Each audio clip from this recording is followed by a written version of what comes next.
नमस्कार.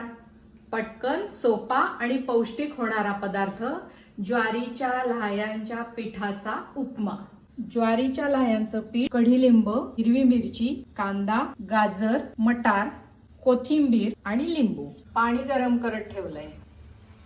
मोहरी, जिरं, हिंग, हळद, मिरची, कढीलिंब, गाजर, मटार या भाज्यांना एक 2-3 मिनिटाची वाफ द्यायची. कांदा गुलाबी होईपर्यंत परतायचा.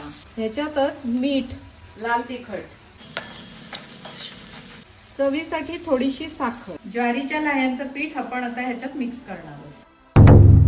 आता हे व्यवस्थित परतून घ्यायचं. त्याच्यामध्ये गरम पाणी घालायचं.